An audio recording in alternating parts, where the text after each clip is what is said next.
There's a very big problem in independent media for freedom, and I'm going to summarize it in this video very briefly.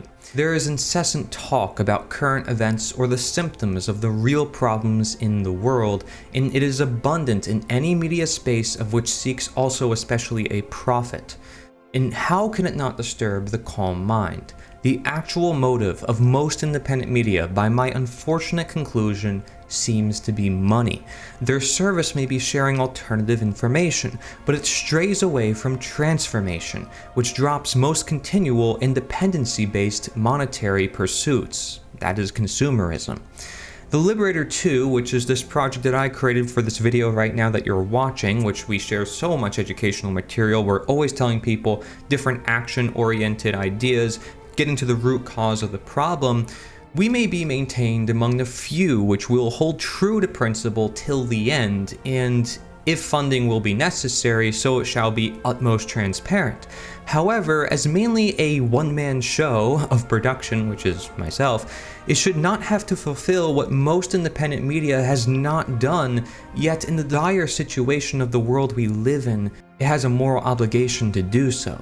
So when independent media has the ability to change the world overnight due to millions of followers, we on the other hand must build a grassroots effort from the ground up because they are unwilling to create the change necessary. Nonetheless, experiment with what may further such a change, and thus our effort is quite literally often one person to the next.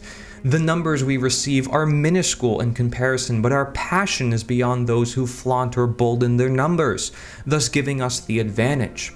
Not to mention, but the truth always wins, and the roots will remain whilst most may spend their life tackling problems which will never see the light of day again, if not manifesting into even worse problems due to their ignorance. However much one may criticize, as I am doing now, I am merely asking of their care for the message. For it is one to criticize and another to do what you see nobody else will do, thus forming the moral obligation. You can only hope that everyone does their part, but not to an unnatural extent, as in the case of chasing fame or materialism and the spiritual, philosophical, and moral cause for freedom.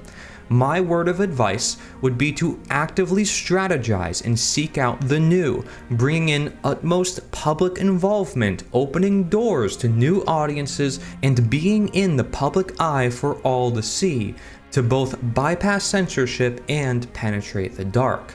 As however I saw this specifically was not done, as I mentioned, the Liberator 2 was thus created. It may sound foolish to assume we know everything, but we accept the premises that we don't, hence the very reason why voluntarism is the solution.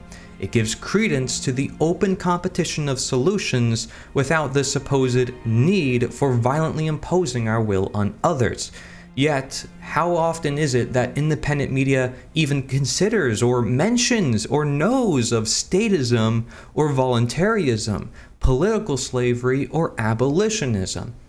Have you ever even heard of these terms? Even still, I will produce only as necessary, and I will actively strategize to further this production in terms of yield, whilst without self-contradiction. In other words, to stay true to ourselves whilst helping others the best we can.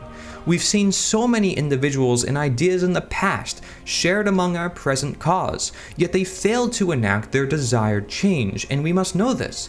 We must be able to determine if our efforts are growing in effect or becoming more viable and valuable over time, as it would be if we were holding with the truth. I will leave you on these notes for contemplation.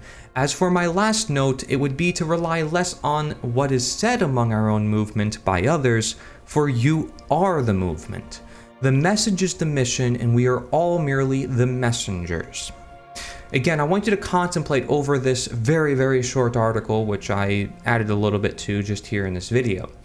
Because, yes, I'm the one-man show of the Liberator 2 mainly, although there's a lot of people who are contributing and getting involved, and I want more people to do so. That's what I'm aiming for. But how often is in independent media They're not telling you what to do with your neighbors next door.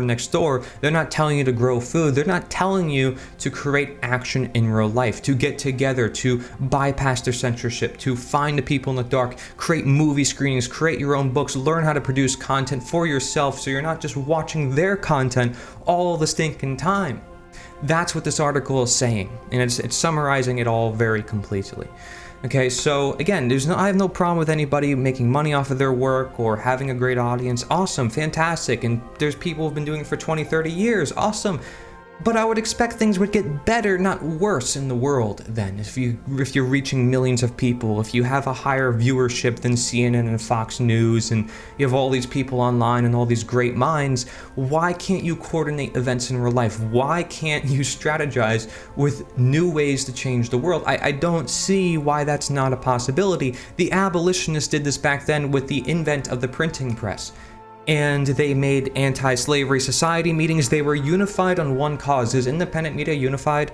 Or are they all talking about, oh, we care about freedom, but we don't have any movement or any central message or any action to do? You have to buy our supplements, you have to buy our shirt, you have to go to our... I think people need to really think this through, okay? We have to take the action in our own hands, and if you want to do that, I did set up a project for that. Now, this is not a plug for my project, but I had to create it because no one else created it. It's called The Liberator 2. Go to theliberator.us. That's theliberator.us.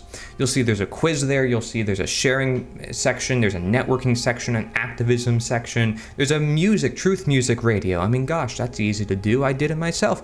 I have a computer in the corner of a room just live streaming music all day. I mean, you know, we have other live streams as well where people send in their own content. You can write an article, I'll turn it into a video for you. I mean, we're trying to innovate and do different things. We're going to do interviews on the street, movie screenings. I mean, gosh, why isn't independent media doing this? And the public saying, hey, we're creating this event, this rally. Let's bring people together. Let's show our energy. But let's not bring up signs necessarily and try to detract those in the dark or try to invite all these different conspiracy ideas that the mainstream media is just going to latch onto. Let's stay focused and central and get to the root cause of the problem.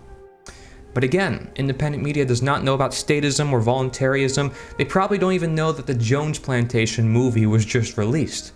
Or that Mark Passio talks about natural law, which he calls the only solution, which is uniting a bunch of ancient truths that have been around for thousands of years, that are really changing people's lives around, from the deep, dark shadows of their lives to the light that they're now finding for themselves. I mean, it's amazing.